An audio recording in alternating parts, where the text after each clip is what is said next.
ڈرامے کے اگلی ساتھ میں آپ دیکھیں گے کہ امن کو جیسے ہی پتہ چلتا ہے کہ شاہنواز اور مہرنسا ایک دوسرے کے کلوز ہونے لگے ہیں اور شاہنواز مہرنسا کو گھر واپس لے آیا ہے اور دونوں ایک ساتھ سیر کرنے بھی چلے گئے ہیں، تو امن بہت غصے میں آ جاتی ہے۔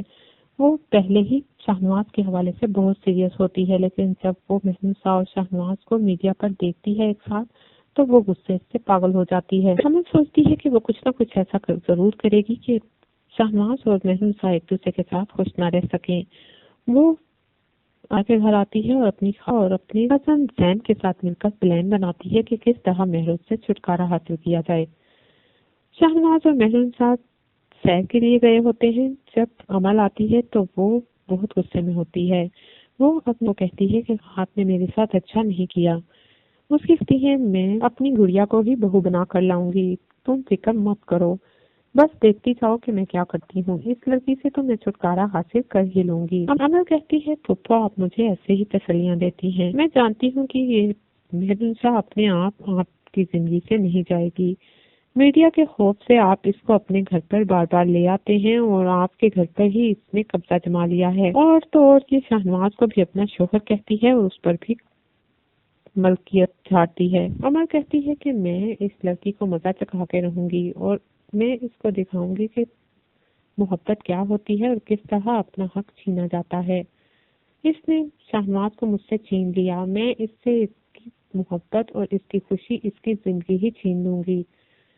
یہ کہنے کی دیر ہوتی ہے کہ زین حیران ہو کر اسے دیکھتا ہے اور اس کی پھپھو بھی کہتی ہے کہ تم اس کے ساتھ کیا کرو گی، کہیں خود کسی مشکل میں نہ پڑ جانا۔ امل کہتی ہے آپ میری فکر نہ کریں، میں شاہنواز کے ساتھ کسی کو بھی نہیں دیکھ سکتی، شاہنواز کو میں نے بچپن سے چاہا ہے اور شاہنواز سے میری ہی شادی ہونی تھی، وہ صرف میرا تھا، پھر پتہ نہیں کہاں سے یہ لڑکی بیچ میں آ گئی اور اب یہ شاہنواز کی جان چھوڑنے کا کوئی ارادہ نہیں رکھتی اور اس کی جان ہی نہیں چھوڑ رہی، اس لیے مجھے ہی کچھ کرنا پڑے گا۔ یہ کہہ کر امل وہاں سے غصے میں چلی جاتی ہے اور زین اپنی موم سے کہتا ہے کہ کہیں امل کوئی حماقت ہی نہ کر بیٹھے، وہ بہت جذباتی ہو رہی ہے۔ اس کی موم کہتی ہے مجھے بھی اس لڑکی سے یہی ڈر ہے، میڈیا کو تو پہلے ہی ہماری کوئی نہ کوئی غلطی چاہیے ہوتی ہے، جیسے ہی ہم لوگ ذرا سا کچھ غلط کرتے ہیں وہ فوراً ہائی لائٹ کر کے اتنی بڑی خبر بنا کر میڈیا پر چلا دیتے ہیں۔ اللہ اس لڑکی کو عقل اور سمجھ دے، کہیں ہمارے لیے یہ مشکلات ہی نہ پیدا کر دے۔